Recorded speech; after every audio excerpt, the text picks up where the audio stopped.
Здравствуйте, мои уважаемые зрители! С вами Ольга Демчук, исследователь внутреннего мира личности. Сегодня мы с вами попробуем исследовать тему, чем, точнее, отличается инфантильная личность и взрослая личность, и почему мы не можем взрослеть.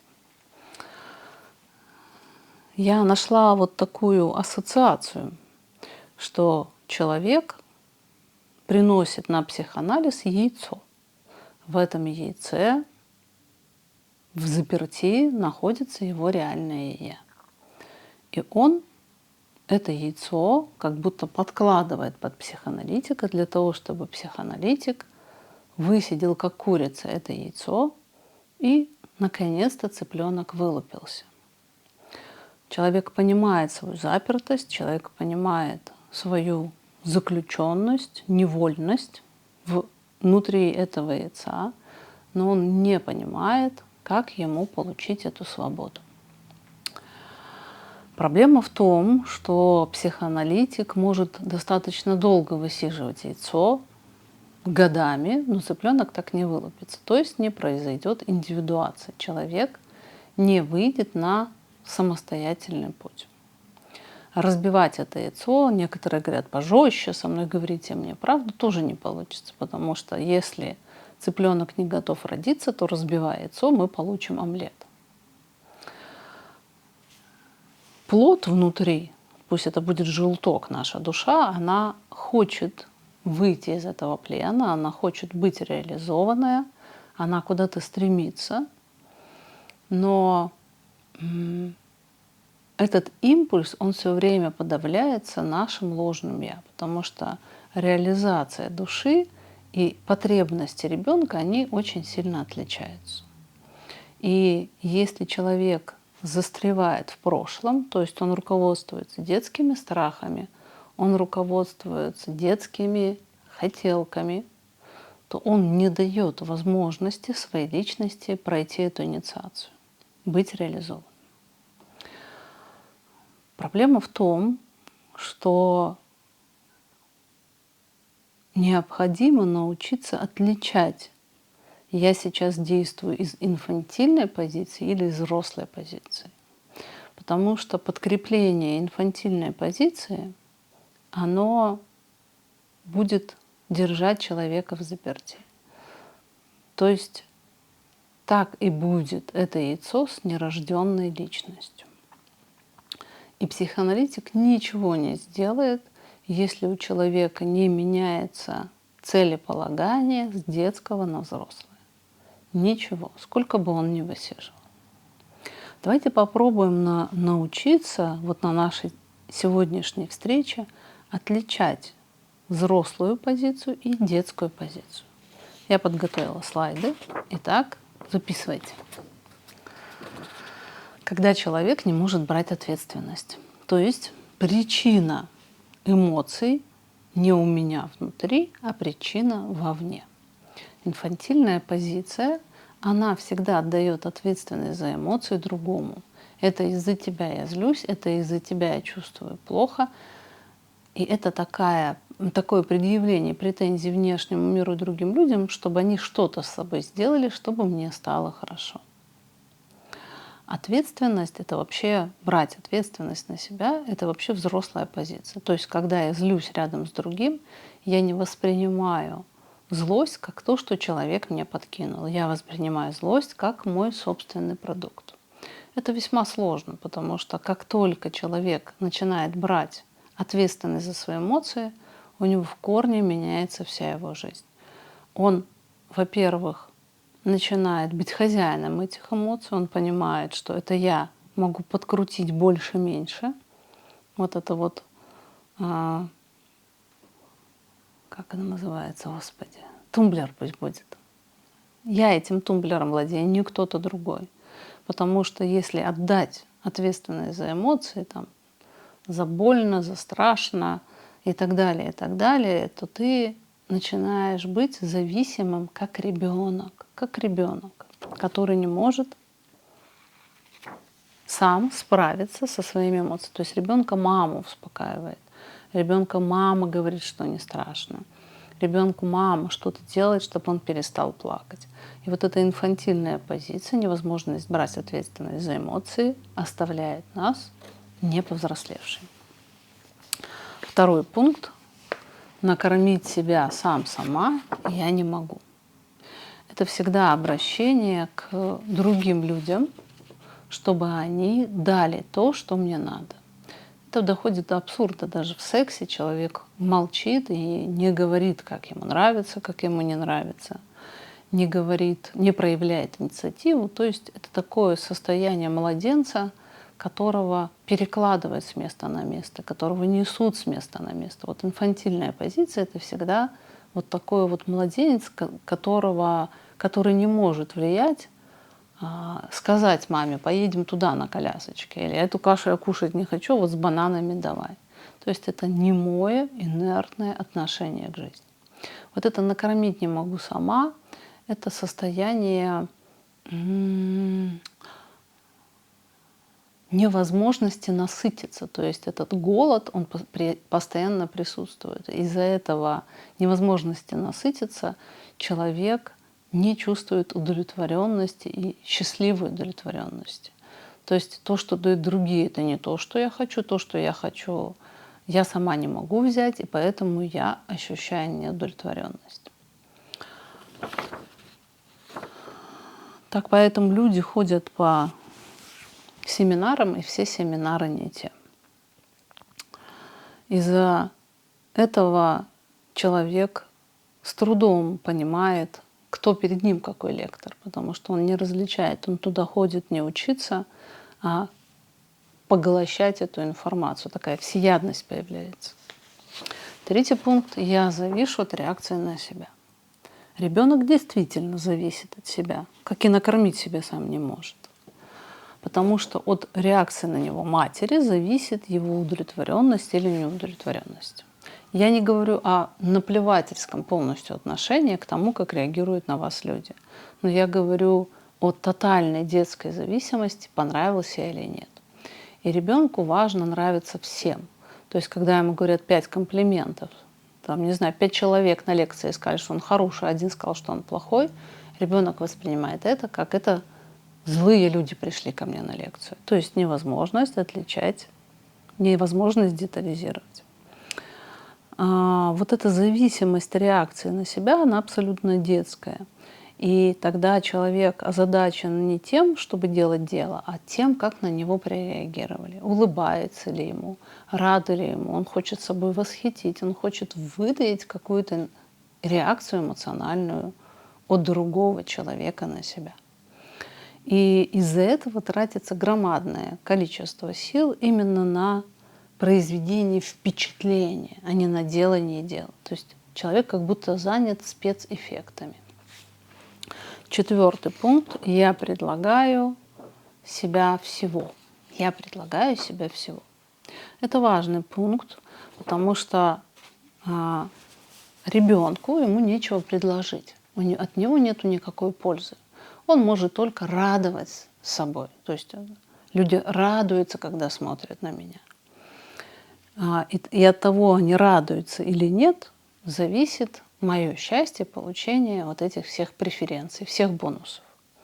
И вот это предложение себя, оно иногда выглядит со стороны странно, потому что видно, что человек старается, видно, человек, значит, напряжен, видно, что он затрачивает много сил, но он делает абсолютно что-то неуместное. Это похоже на какой-то ритуальный танец. Это как в индийских фильмах, там, расскажи, что было, я тебе сейчас это станцую. То есть человек все время как будто осуществляет таинственный ритуал и приглашает тебя стать его участником. И человек, предлагающий себя, он искренне думает, что он старается. Он действительно старается. Но он не дает другому человеку то, что надо ему. Он не пытается понять другого, а он все время озабочен собой, предлагает себя всего. Это часто бывает в отношениях между мужчинами и женщинами, когда женщина или мужчина предлагает свое тело, то есть пользуйся моим телом, как ты хочешь, для того, чтобы ты меня не бросал. Или пользуйся моим телом, И тогда я получу власть над тобой, потому что ты станешь от меня зависим. И у ребенка секс не интересует. Ребенка интересует именно возможность получения контроля, возможность получения власти над другим. Это даже не про удовольствие, а это про некое иное действие. 6. Я реагирую аффективно. Ребенок всегда реагирует аффективно, и его эмоции громадные, они избыточные, как младенец. Он реагирует громким плачем, громким смехом. И такая эмоциональная реакция, она изматывающая. Потому что для ребенка, для его нервной системы, физиологии такое напряжение нормальное, а для взрослого уже ненормальное. И когда мы реагируем детскими реакциями, детской восторженностью, или уже «Боже, какой ужас!» детским горем, то наша система, она уже не успевает за привычкой так реагировать. И поэтому будет ощущаться опустошенность. Потому что ребенок может бегать, хохотать, играть, поплакал, побегал опять. А взрослый уже так не может. И если не пересмотреть свои эмоциональные реагирования, то ты тогда будешь постоянно опустошен этими страхами, этими счастьями, этими аффектами, эйфориями и так далее, а понимать, куда ушла твоя энергия, не будешь. У меня 6 был 5, ничего страшного. Меня часто обижают. Дети обидчивые. Вот эта обидчивость. Не так, как я хочу. Важно понимать, что обида — это всегда про делегирование, что ты делаешь со мной что-то не так. Вот это «я стараюсь, а ты не ценишь». «Я для тебя сделал, а ты недостаточно даешь». То есть здесь все время запрос, видите, к взрослому, к другому. Здесь нету, что я это делаю для себя. Здесь все время впечатление, что я это делаю для другого. Хотя по факту, даже если мы кому-то помогаем, мы это делаем из собственных каких-то убеждений. А ребенок свои услуги все время пытается подороже продать. То есть жертвование собой, он хочет побольше преференций. И в этом жертвовании собой, предлагаю себе всего, цену его невозможно посчитать. Но если я себе всю предлагаю, то как мне посчитать?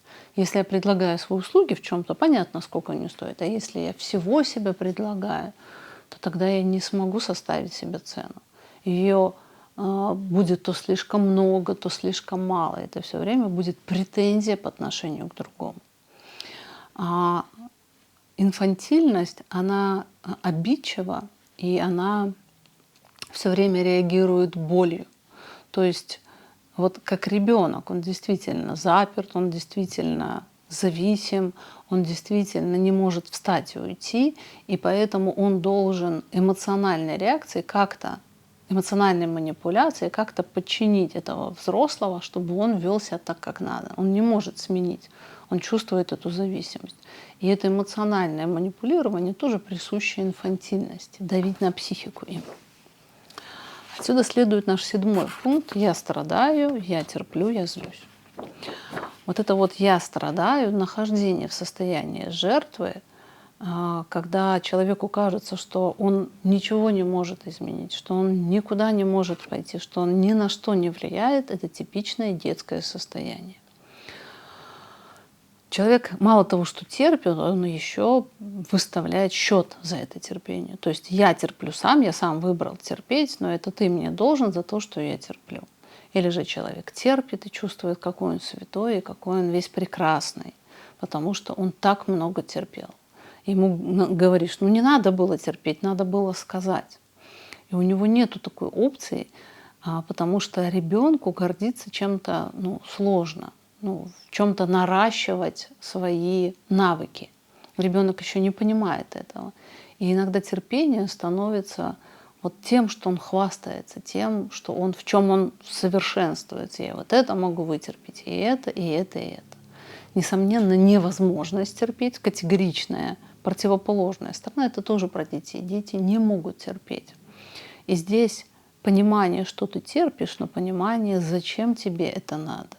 Потому что когда ты терпишь и это воспринимаешь как священную жертву для кого-то, то это детская позиция. Видите, это все время для кого-то делание, но этот кто-то должен потом прийти и дать мне эту компенсацию. 8 пункт. Я не генерирую оригинальные идеи. То есть это все время состояние Луны, которое отражает свет Солнца. Это невозможность самостоятельно генерировать оригинальные идеи, которые ни на что не похожи. Детский ум, он состоит все время из чужих мыслей, не пересмотренных, не осмысленных. И ребенку достаточно сложно генерировать что-то свое, я имею в виду ребенку инфантильному взрослому, потому что он слишком озадачен получением собственного «хочу». Ребенка ведут «моё хочу» и «мне страшно», «хочу», «боюсь».